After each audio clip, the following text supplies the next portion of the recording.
This is the Rabbi Podcast. Yeah, yeah.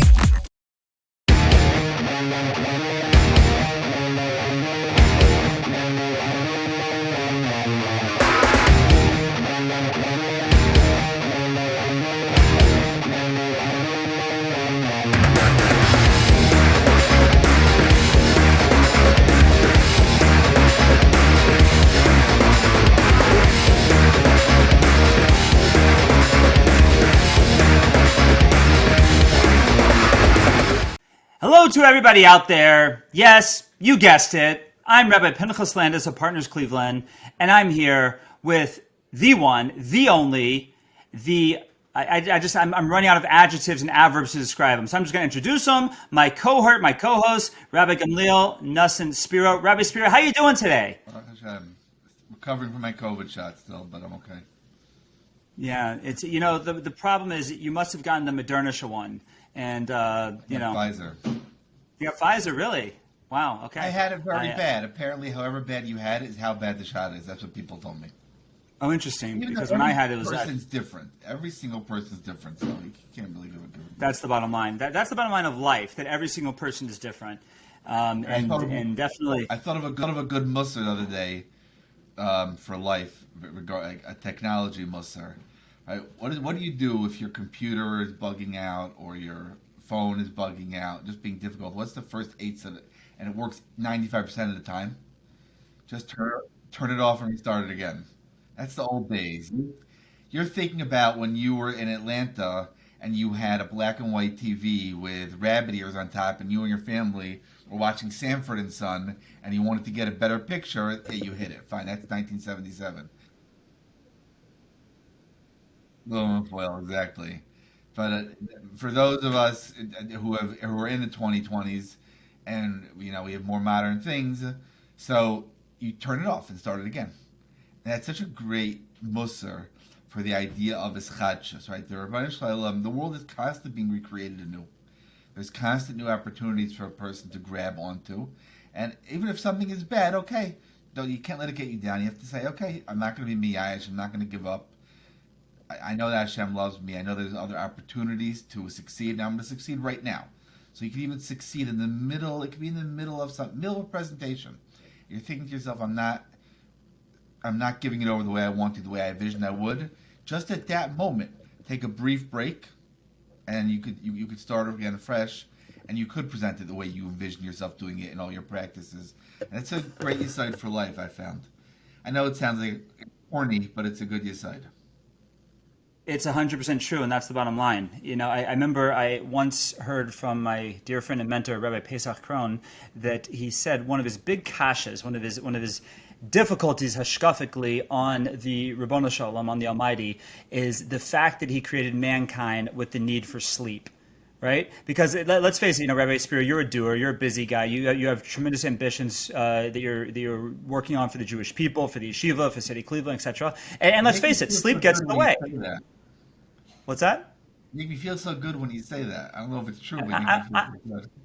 I'm a bucket filler, Rabbi Spiro. I'm a bucket filler. That's the bottom line. But it's when you're an ambitious person, sleep gets in the way. It does. The fact that you're working on something, whether you're preparing a shir or writing or podcasting or doing a video or whatever you're doing to try and get the message of Torah out there, and then that your eyes start to sag and you're falling asleep. And I mean, there's been numerous times I've literally collapsed on my keyboard writing something or whatever it is. So Rabbi Krohn, for sure, who's put out a plethora of books and speaking, and he's just a wellspring of positivity for the Jewish people. So he said this is one of his big questions for a long time, that why did the Ribbono Shel Olam create us with a need for sleep? And the answer was exactly what you're saying. He said that it gives everybody a 24-hour opportunity to reset. And okay, sometimes we don't need it. Sometimes we go to bed strong, we wake up strong, we're rearing and ready to go. But sometimes we do need it. Sometimes we just need that reset, and it does wonders. And that's what I mean. I think it's what it means in the morning when we say the words. Two of my favorite words in all tefillah are Rabba Munasecha. Great is your trust in us. The fact that we're alive again is a new chance, a new opportunity. There's no. I think we've spoken about the story before with the Gra in jail. The Gra was in jail. He was there with a famous thief. In the old days, there was always like there was Yankel the water carrier, and Chaimka the Balagola. So there was like Maishala the thief, Maishala the Ganav, and they were in jail together, and the warden bought them in water, or whoever, one of the workers, the jailers bought them in water, and the guy took the water, made a bracha. So Maishala took the water, didn't make a bracha. The guy said, he didn't make a bracha. The guy said, Rebbe, do you know where I'm holding? Do you know what I've done? He said, it doesn't matter. It's a new moment, new opportunity, make the bracha. Speaking of which, I was speaking today in Shir, we were discussing a sugya of Ein Mavir and Ala Mitzvahs. You can't pass over mitzvahs. So there's an interesting question. If you're allowed to get furloughed from jail for one day, what day should you choose? So we were talking about should you just choose tomorrow so you can put on tefillin? One of the Bachrim was like, well, why can't he wear tefillin that morning in jail? I was like, the jails that you imagine is tshuva written in the 1500s. And the 1500s in Europe were not with cable television, a nice rec room. You know what I'm saying? It's a different type of prison experience. And I've done hard time. So yeah, we know. But we know, Rabbi Spiro, that when you did hard time, you actually arrested yourself using your own police badge, citizen's arrest. We know that happened. Actually, your hard time was done in your room. Let's admit it. We all know the truth, Rabbi Spiro. Should we chazer certain Yesaitis every 6 months? Because what if we have new listeners? So we should chazer, the importance of a citizen's arrest. I still definitely. I'm ashamed. I've never done it yet. It bothers me. Well, I've only done it 3 times today, but anyhow, I'm it's a do it great to my thing. wife because I know she won't fight back, and if she does, I can take her. So maybe I'll do it to my wife. Yeah. So, but I think that it's that the whole structure of the Jewish calendar is based around this we'll call it the reset. And by the way, just as we know that physicality and spirituality parallel one another. In other words, we can learn so much about how things happen in the spiritual world by how things happen in the physical world.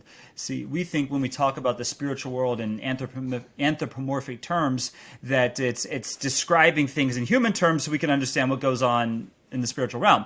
But Rav Akiva Tat says the opposite. He says the functions of this world are done in a way that we can have some level, some minuscule understanding of the spiritual world. So it's the way that our calendar is set up in this regard is along those lines, that we're able to plug in and reset at the right times and connect at the right times, and it's a beautiful idea. But one of the lessons, along the lines of what you're saying, that I've taken recently is I've gotten into the books of Dr. Mark Hyman. I read a few of his books recently. I don't know if you're familiar with him. His most recent book is called The Pegan Diet, which is basically a book to blow out of the water the whole concept of diets and diet books and dieting and I'm 100% into that book. That idea. What's that? I said I'm 100% into that idea. Right. Yeah, but without going into a lot of what he speaks about, he talks about the importance of a reset for your body. That every now and then you have a reset. And he has a way of saying how you do a reset. But again, so the concept exists for our bodies, exists for our souls, exists for our computer. It exists for your Betamax player. For anything in life that isn't functioning properly, you reset. It boots up again. It boots up anew, and it's the way to do this. Beautiful idea, Rabbi Spiro. What's that? At my reel-to-reel recorder.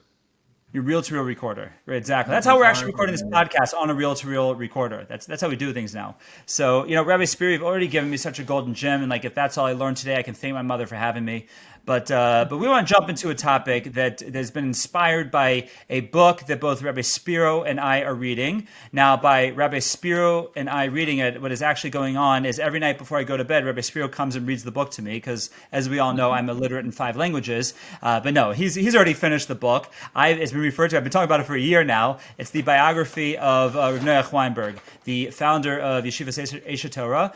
And I had the book for a year, and Rabbi Spiro was like the 27th person who told me how amazing it was.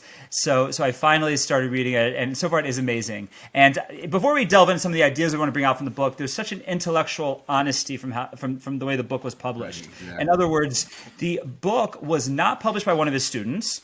The book was published by Aish HaTorah, by the institution that he founded and that he ran for several decades, but they had the clear goal of trying to give an honest perception of who he was, both with the naysayers and the yaysayers, and really paint an honest picture. So he specifically hired a very talented author, Jonathan Rosenblum, who is extremely talented. He's, I mean, no offense to anyone with the last name Spiro, but he's one of the best English writers in the Jewish world today by far. Just amazing quality of his writing, and anyways, and it's so far it's beautiful. It's an honest picture of a complicated but amazing Jew leader who is here in our midst. Right. I mean, he actually writes in the beginning that when they gave him the project, he was hesitant to do it because let's just briefly digress.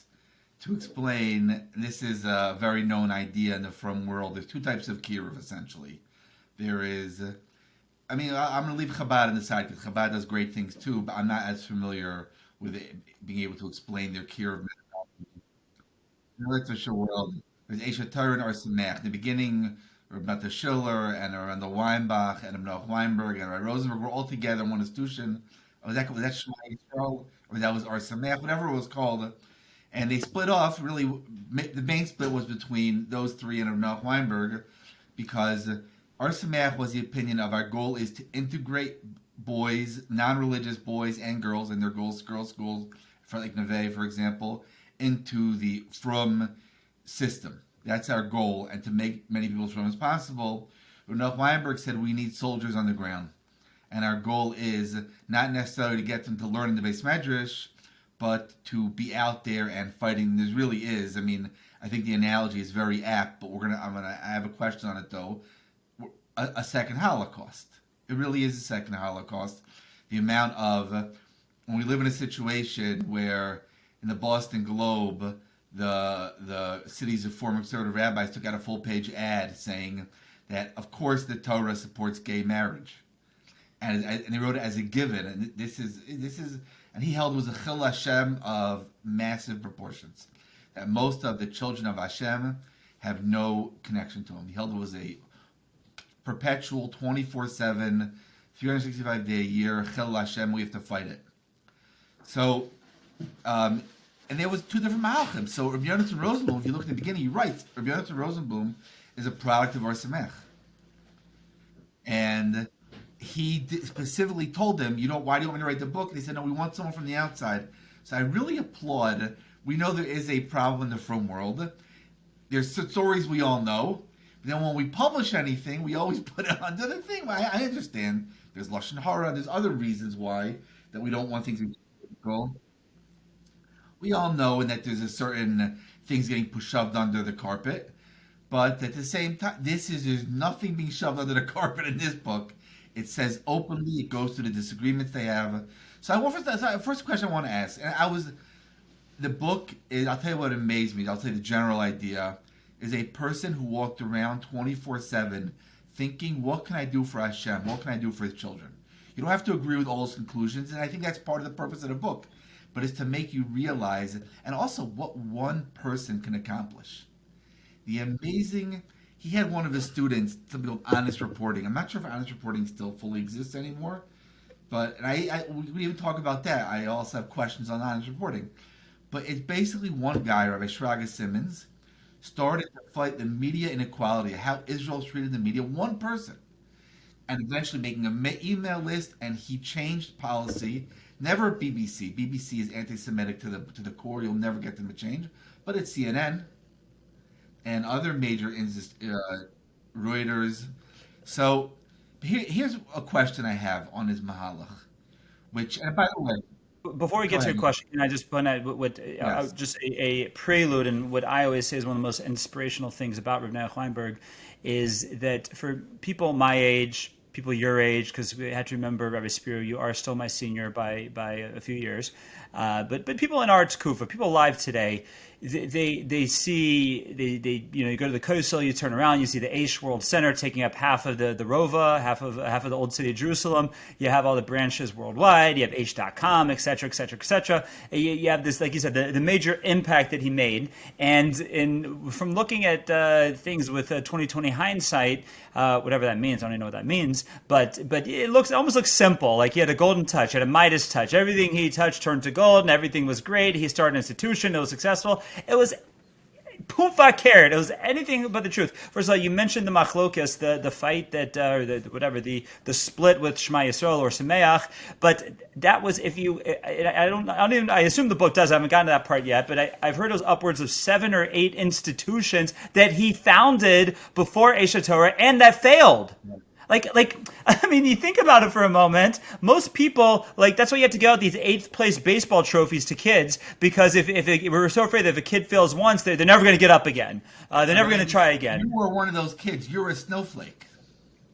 Exactly. I have all my 8th place trophies right off screen. I keep them. They inspire me daily. The proudest thing in my life is when I did a book report and I got a D+ on it. And the teacher 100% wrote me like a little medal and a ribbon, and I was like, "This is the best day of my life. I'm not as bad as I thought I was." I got a 62, and it was a really complicated Hardy Boys book, and I'm still pretty proud of that.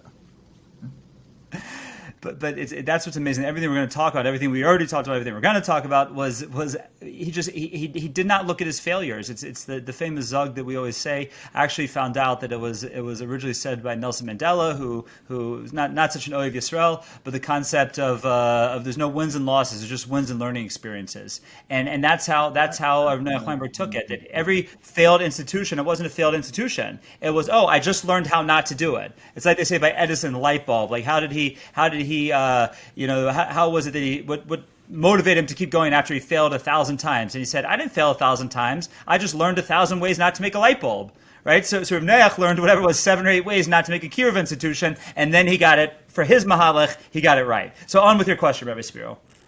So my question is, he compares it to a Holocaust, and I agree with the results. The results are the same as a Holocaust.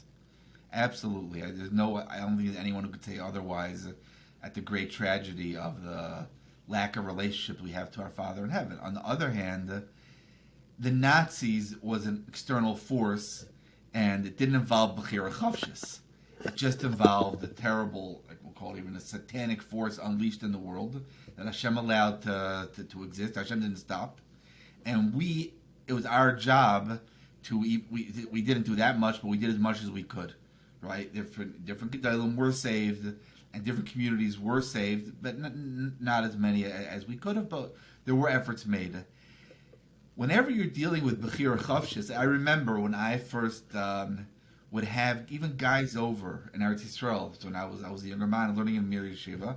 I lived in Mount Daphne, right across from Building 131, right across from R Somayach, before they made the fence. Now there's a fence there separating. Right. It was like Attica. I'm telling you, one day when I was there, when I wanted to leave, we go there recruiting some of the programs. I was screaming Attica, and I couldn't get out. And let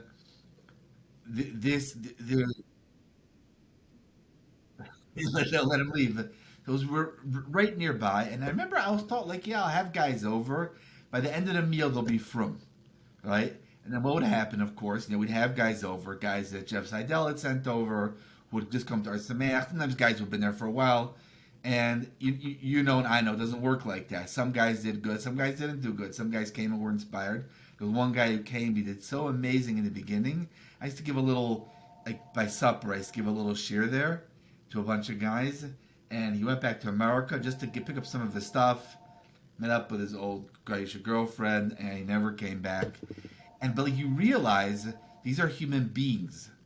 This is not a job to tackle where I can raise X amount of money and we'll tackle this problem. It's not, we'll send enough emails, we'll tackle this problem. That's not the way it works. You're dealing with other people's bechira chavshis, other people's free choice.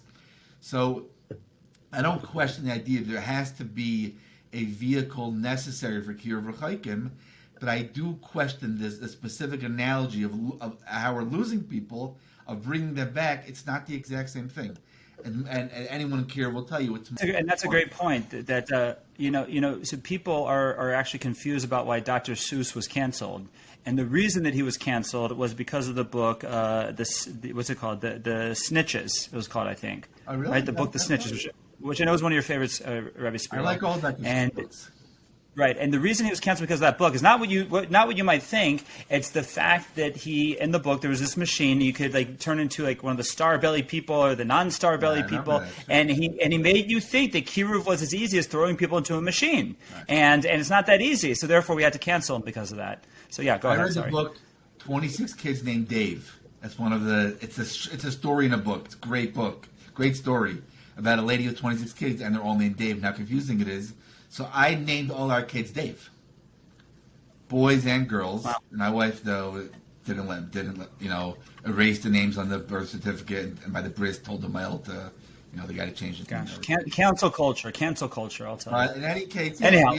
it's not that easy. So that leads to the question: when it's an age-old fight, quantity or quality, but are you sacrificing quality, which could be a definite? You have a guy, and this brings us down in the book many times. You had a guy who was in Aish HaTorah, learning great, inspired, wanted to stay further, and R Noach would tell him, you got to go out and work for Klal Yisrael. You can't stay. One of the guys said to the line, he said, I want to learn. He said, yeah, I want to learn too. That's what R Noach told him. But you're very talented. So they're taking or another fascinating story, which these stories, they need a lot of investigation because he was a great man. They had a program in one of the Aish HaTorah branches. And I'm off in the numbers, but this is what I heard this story from one of the people in the Toronto Aish. That they had a program and they had 200 people come for Rosh Hashanah. And of those 200 people, about 60 were interested. So he said, well, let's have a Yom Kippur program. Let's target those people and it'll be great. And I'm not going to invite 1,000 again. Get 1,000 people to come. What about those 60? Okay. It's hard for me to understand. And again, he was a great man. He was a unique man. And he faced a tremendous amount of resistance. It brings down in the book even, Rabbeim and Aish HaTorah would argue with him and not agree with him and tell guys, don't leave. Reb Noach is wrong. And other Rabbeim, right? I'm sorry, right? Or go to Mir like you want to. And other Rabbeim go to Noach. You got to fire this Rebbe, chutzpah, because he does a good job with the guys. I can't fire him. He's saying his own opinion. That to me also showed an unbelievable godless of as strong-minded as he was, he could exist with other people though. Yeah, and it's interesting because when we talk about, I guess if we're gonna boil it down to two opinions, and as we know, nothing's ever as simple as two opinions or one opinion, but I studied in Somayach. I studied in Eretz Yisrael, which was the sort of the cousin of Aish HaTorah, but very philosophically different. In other words, our Shmuel Weinberg was the older brother of Noach Weinberg, and who Rav Noach referred to. I think he was older, right? Shmuel was older, I believe, but he referred to him as his Rebbe. So again, different approaches. Somayach, definitely different approach. And the way that I always understood the approach was best stated in words from Moshe Shapiro Zatzal, where he said that he said an idea, and then I combined it with something. So if you don't like this, it's completely butchered by me. But he said that, similar to what you're saying, Rabbi Spiro, that whether or not a person's going to grow in their Judaism or going to be inspired by the learning that we try to impart to them or do with them is not up to us. It's not up to us. Right. It's ultimately up to the Ribono Shalom. It's up to the Almighty. It's up to the Almighty whether or not a person's going to be privileged to grow in their lives. I mean, let's face it. The Gemara says, the Talmud says... I would say it a little bit differently. There's Bechira. Wait, one second. I want to get that. Yeah, sorry, go ahead. Yeah, go ahead. It's up to the person himself, really, not up to the Almighty if a person will accept it. Well, right, so I was going to say that the Talmud says, "Hakol b'yidei Shemaim chutz miYirah Shamayim," right? The only thing that's in a person's hands is their fear of heaven, right? So it's up to a person to choose to respond or to grow or to become a better person. Or, just a corollary to this is we don't always know what growth is. Like for the guy you described before, growth might look very different than it does for me or you. And it looks different for every person. And again, going back to Shmuel Weinberg tells a story about how he was once giving a class in one of the synagogues in Baltimore, and somebody comes running and says, Rabbi, I have to talk to you. He says, what? He says, I remember you taught us once that I was learning with another rabbi, and he taught me the Gemara in Chulin that says that everything that is treif in the world, that there's a kosher equivalent. And I have to know the kosher equivalent of shrimp. because I gave up shrimp years ago, and I don't keep kosher, but I don't eat shrimp, and it's been very hard for me. So I want to know the kosher equivalent of shrimp. So Rav Yaakov Weinberg always used to tell this story and said, in many ways, that guy kept better kashrus than he did.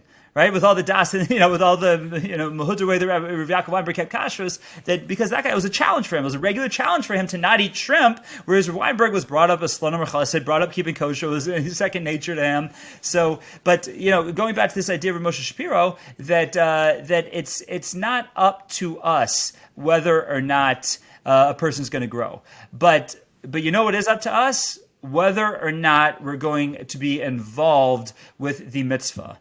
And the way that I always understood this was with the fateful words that Mordechai HaTzadik said to Esther, Im charesh techarishi be'ez hazos. If you are going to choose to be silent on this day, Esther, in other words, if you're not going to intercede on behalf of the Jewish people with Achashverosh, Revach v'Hatzala Lamed Yamud LaYehud B'Makom Acher, then the salvation the salvation is going to come for the Jewish people from somewhere else. The Jewish people will be saved, but what's going to happen to you and your father's house and your memory? You're going to be forgotten. You're not going to have a place in Jewish history. Right, exactly. This is your moment to shine. And either you take it or you miss it. So that's what Moshe Shapiro said. He said whether or not a person's successful, and quote, I hate the term now. There's two terms I hate in the kiruv world. One is making someone from. Like, we don't make people from, right? People make themselves. People grow themselves. We teach, we educate, we try to inspire. But we don't make anyone do anything, right? So, and the other word is a term that's now like universal. The term makarvim. I hate that term, referring to people who work in kiruv as makarvim. I just don't like the term. But anyways, but again, Moshe said you haven't, whether or not they're going to wake up at this point in time before Yemos Mashiach, before it's, so to speak, too late, not up to you. But are you going to have a piece of it or not? So it's interesting. So I think Moshe is saying, this is, I think, or Shach held like this, or Moshe held like this. There is a chiyuv upon, there's certain mitzvahs that are incumbent upon the individual, and there are certain mitzvahs that are incumbent upon the community, right? A mitzvah incumbent upon the individual, obviously, is tefillin. A mitzvah incumbent upon the community, the Mishnah Masechtas Peah, the community has to have a Bikur Cholim Nas. Achnas Archim Nas. Every community, it's a Mishnah and a Masechta. Or a community, you have to have set up a Bezdin. These are halacha, you have to build a mikvah, incumbent upon the community. So I think you would say that the idea, one of the ways, there's the mitzvah of Haftarech Kamaycha, right, which is this week's parsha. Haftarech Kamaycha Ani Hashem. Love your friend like yourself. And what is every Jew is your friend. So what do we do to those? What percentage of the Jews would you say are assimilated? 85%? I think it's the number I've heard. Did you say that's the right number? It depends how you count assimilation. But the last study I saw is 1/3 of the Jews in this world, when asked, will not admit they're Jewish. The next third will admit they're Jewish, but are totally disconnected. And then the final third is what we call, quote unquote, affiliated, but that can be anywhere from giving an $18 check to the Federation campaign to when actually put it this way. There's about 2 million. There's about 2 million observant Jews in this world, give or take, out of about roughly 12 to 14 million Jews. I'd say 14-15%. That sounds like the number. So the question, which, by the way, along those lines, if you look at, and I hate this term also, I'm airing all my grievances, say all the terms I hate, Jewish movements, right? Because no such thing is denominations or movements in Judaism. There's different hashkafas, there's but different schools of thought, and there's no denominations. Right, we're all Jews, right? We're all Jews. You're born a Jew, you're always a Jew, and we're all obligated to follow the Torah, and hopefully we all do our best to do it. But if you want to use that term of movements, the largest movement in the world today is Orthodox Judaism. In other words, of the 2 million is the biggest number of Jews, which is we're not happy about that. It's we stay away from politics here, and we should. But I'm just going to say one thing. I remember we said it like a year ago. We're going to make it a yearly statement. The damage done by the Reform and conservative rabbis is immeasurable, and they know better. I don't think the people in their temples know better, and they're good people going to temple. But the rabbis who know the numbers, who know the assimilation rates, and who call themselves spiritual leaders is shameful. And it really is. Right. This is really something that Rav Noach really took to heart. And so our question is, how do we... So I think every community does, Baruch Hashem, have people who are engaged in working to spread the word of Torah. Chabad excels in this, in my opinion. They go to every city in America. Right, when I was every city in the world, in the world. When we were on a trip last year, at least every city where there's Coca-Cola. you know. On our trip last year, we were in a Walmart in Pocatello, Idaho, on Erev Shabbos, buying some stuff for Shabbos, right? They have great par-baked bread at these Walmarts, so you can buy lechem mishnah for Shabbos. Guy came over to me and my boys and was like, "Hi, I'm interested in converting Orthodox. Do you guys just move to Pocatello?" I said, "No, sorry, we're just here visiting for the weekend for Shabbos." But I said, "But type it online, the nearest Chabad." I said, that's your best bet. So, and Chabad has done an amazing thing in that aspect. I think in general, the Aish branches or Somayach branches, and all the different partners in Torah, what you're doing is amazing and fulfills the community's obligation of providing facilitation. And what's interesting is in Eretz Yisrael, it's even stronger. In Eretz Yisrael, I have a friend, Shaul Lustig, Lev Lachim. He's in charge of the Modin area, meaning Modin, Lud, Ramla, all those areas near the airport. Actually, not Tel Aviv, but all the ones near the airport. Ramla or Ramallah? No, Ramla. Ramallah. There's no non-from Jews in Ramallah. There's no Jews in Ramallah. There was one crazy writer for Haaretz who actually, Amira Haas, used to live in Ramallah to show that it's a safe place.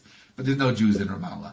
So he every by night. the way, the proper name of the magazine is Am Haaretz. Every night he has a program with different Avrechim, different young light, and they come in and they learn with non-from people. And he bought me one night. He showed me, inspiring. I was really inspired. A big base medrash every night of the week. Not the same guys every night, but different people coming, different people learning, and they've started like this branch has started like 5 yeshivas, 3 chadarim. It's an amazing thing that's going on, and I think. But so, goes on. but what for the average person? What is our chiyuv of after Achamayicha? Love your friend like yourself in regards to non-from Jews. What should we be doing? What should we be doing to stop what this? And I think we all can agree, whether it's in our hands, not in our hands, it is a mammoth chel Hashem to have so many Jews. And to think of, I'll tell you one story in the book that moved me a lot. They were talking about the result. It doesn't say what movie it was. I'm assuming it's Schindler's List. They were talking about showing Schindler's List at different locations. So a guy who was an Aish HaTorah, who had been, I don't know if he was Aish HaTorah anymore, he was a younger man in the Mir. Learning was one of the Reshivas of Mir, Bechavusa.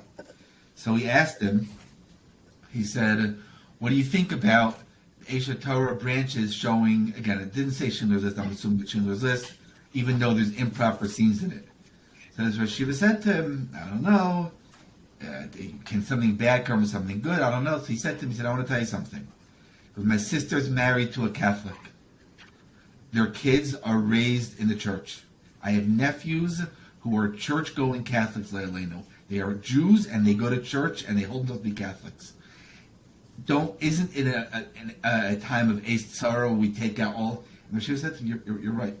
So meaning, I think that, I don't know. Like when I read the book, I had this taiva. Should I run to Times Square and start yelling? That's really what I was thinking. Should I run to Times Square and start? I don't think it wouldn't do anything. We both know it would accomplish zero, right? Right. I mean, even Rav Noach knew this. Like going back to the Bachrim of the younger light that were talented people who he said you have to go out. He also saw a person's kochos. In other words, he didn't send people who weren't talented to let's say I don't know, to the Upper West Side, Upper East Side, New York. It really hit places with a lot of Jews. He did send beginners out, and I know Rav Shalom I'm calling from Rav Shalom Kamenetsky. We shouldn't say this publicly. Rav Shalom Kamenetsky did have a debate with him about it, and he's sending out guys who are too raw. And we. Yeah, I'm not addressing that issue. The half-baked issue. I'm saying. We have a friend who was a rabbi in Aish for many years. We both know him, and he himself told me. He said, "I went out half-baked and it was not good." Yeah, and he should have a listig Gan Eden. But what I'm saying is, and I think this is what it boils down to. Look, I believe Rav Shach. said this. I forget who. One of the Rosh Hashiva, it wasn't Rishach. I don't remember exactly. You know who I heard this from originally, or who I heard, not originally, but who I heard quote it once was none other than Rabbi Yehuda Kahan. Rabbi Yehuda Kahan, when we were starting Partners in Torah here in Cleveland, spoke at his shul and wanted to encourage people to to respond and get involved with us. And he quoted, I think it was Rishach, I remember correctly, about the importance of meistering your time and meistering your time for Kiruv. But I think it was somebody even a little more. Again, Rav Shach is only slightly more recent than Ramosha, but it was a Rosh Hashiva. Maybe it was Ramosha. Maybe it was. Anyways, the idea of meistering your time for Kiruv. And now, what's that mean? It's going to mean different things to different people. So, Partners in Torah, we always say, give us a half an hour a week, and it does end up being every week because your schedule's not always going to align with your partner. But that's what we're asking for: a half an hour, right? That look, you give a half an hour to a lot of things. Not you, Rabbi Spirit. We know you're very busy, but there's a lot of people give a lot. I did not have. I think you're doing a big service. If I didn't have Night Seder, I for sure would come to your program. I really would. Well, now it doesn't only have to be Tuesday nights, right? In other words, we in the beginning of the pandemic, and we're going to stick to this even when we get back to in-person programming, that we match people up based on availability. So, Rabbi Spiro, if the only time you have to learn with someone is Wednesday mornings at 3 a.m., then we're going to pair you with someone at Wednesday morning at 3 a.m. Right? That's how we do it now. But anyways, I think that now some people can learn with others. Some people can't learn with others. But to look at I think regardless of whether it's the HaTorah approach, the Somayach approach, the Maor approach, like we had Rabbi Gershenfeld on here a few weeks back, which is also was called an iteration of the Somayach approach, slightly different, but still in that same camp. But okay, so you might not be one of those people who can volunteer your time to learn with someone, or you might feel like you're not. And trust me, you probably can do it, but some people might, not you, but our listeners, you might feel like you can't do it. But okay, so give some of your Meister money to a Kiruv organization, right? Give some tzedakah to a Kiruv organization. Find out where you can help. Have people for Shabbos. There's definitely something, and to look at the mitzvah and say, that's for the Kiruv guys. Right? Yeah. I don't think that's the right approach. I don't think any gadol would say that. I think any gadol, if you would ask the shaila, would say, like, okay, I can do this. I can have some non-observant people for Shabbos. Again, with everyone asking the shailas on how to do it, but I can do that. Should I do that? By all means. It'd be but it might influence my kids. I think your kids would learn more from it than the possibly the things they might pick up. I could probably learn with someone 15 minutes a day, 15 minutes a week. Learn with someone 15 minutes. I could record a little 2-minute WhatsApp and send it out to some people who are looking to learn. Record that. There's always something, and I think any gadol, any Rosh Hashiva would say, by all means, if you can be involved in the mitzvah, be involved in the mitzvah. You should try and think about a way to be involved in the mitzvah, and I think that's l'kuli alma. I mean, I don't know if there's anyone who would argue on that. Right. I mean, I didn't survey everybody, but and just to end off with something really interesting. So again, we should really ask ourselves that question: what are we doing for Klal Yisrael? And that's what Noach did really 24/7. So we had a guy over our house last Shabbos. Someone sent us the Appel sent us a boy learning Aish Torah, and actually just went back. His flight was delayed because of the COVID, and I asked him, so does Aish learn Noach's Mahalach? He had a whole Mahalach, not starting with Gemara. He said no. They start with Gemara now, like all other yeshivas, which I found in a way. Yeah, because the Yaakov Melech Chadash, right? Rav Yitzchak Berkowitz is a different Mahalach. Right. I found that sad, and I don't. Look, that was the consensus of the Gedolim, but Rav Noach was such a singular kayach. There were certain singular kayachas that when they are nifter, the yeshiva can never be what it was under that yeshiva because they were so unique and so great and so life defining. So really, he's Zichrat Baruch. And if we read that book, you will maybe not agree with everything. I certainly didn't, but it will really make you think about who you are as a Jew and what you can accomplish as a human being and for Klal Yisrael, and the changes you can make, what you can do for other people. It's pretty amazing. Beautiful. And along those lines, Rabbi Spear, what time are you coming to read to me tonight? So I should be there about 10:45. Great, thanks. I'll have my nightcap on and ready to go. But I'll just we'll put on what are those things called that go above the crib and they spin around. Yeah, the mobile. There you go. But just to add one more, closing point onto your closing point, and then you can add a closing point onto my closing point. But you see that when he was nifter, like the void that was left was so huge. First of all, it wasn't filled for years. That's what happens sometimes. Just as much as there was, I'm sure, a succession of leadership and a plan, it just before they figured it out, it took a long time. And in the end, now I think they've settled into what looks like a successful plan. And they now have two giants, literally two giants in our time to, so to speak, do the roles that he did. Yitzchak Berkowitz is huge Talmid Chacham, and Steve Berg is just an amazing person when it comes to organizational leadership, and we just had him on the 10 Steps program. I've been a huge Steve Berg fan for years now, and literally they couldn't. And I'm sure even with those two, they don't have all the characteristics of R Noach. But they had to find two people, two superstars in their own rights, two different types of superstars, with two superstars in their own rights to be able to check off as many boxes as possible. So that just shows you the greatness in that alone. So look, this has been a great talk, Rabbi Spiro. I love this topic. This may be something we'll continue in a later episode. But to all our fans out there, what's that? Can I end with a nightcap story? Go to it. Go for it. So I had a friend in Mir, and his parents had an apartment in the plaza. It's not called the plaza anymore. It's called Leonardo or something. The Leonardo or Lorenzo. What people do, it really is a hotel. Yeah. You own a suite there. And we went one night. We were there late and just hanging out. And then we were making a little bit of noise. And hotels have those doors where you can get a room connect to another room. So I had one of those doors. We were like, nah, I'm sure it doesn't go to another room. This is a suite. Sure enough, we were making noise. All of a sudden, we hear a knock at that door. And this family actually was from Belgium that we knew. And apparently, most of the owners of these suites are Europeans. This elderly Belgian man came to the door wearing a nightgown and a little nightcap on his head with a little pom-pom at the end, and asked us to be quiet.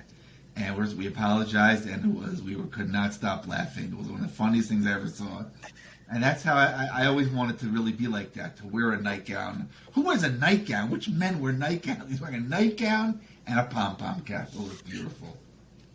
Well, yeah, it's just something that was lost on the Jewish people after probably the time when we migrated from Bavel. Probably from Bavel we wore those all day long. Speaking about our great event we're going to have Tuesday night with the United Arab Emirates Ambassador Yosef Al Taiba and Malcolm Homeline.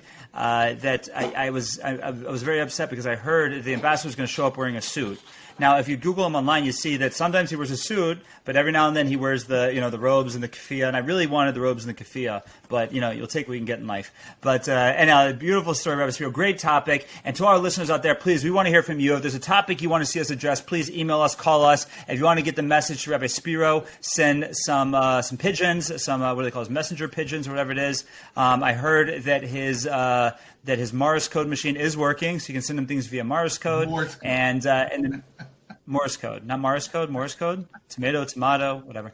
And by the way, my kids asked me on Shabbos how those dial phones worked, like back when those, and I said, oh, you got to go to Rabbi Spiro's house. That's still what he has in his house. So, okay, close enough. Anyhow, everyone have a great week. Please share this with a friend. Leave us a positive review wherever you're listening to it. And we will look forward to being back again next week with another great episode of the Rabbis Podcast.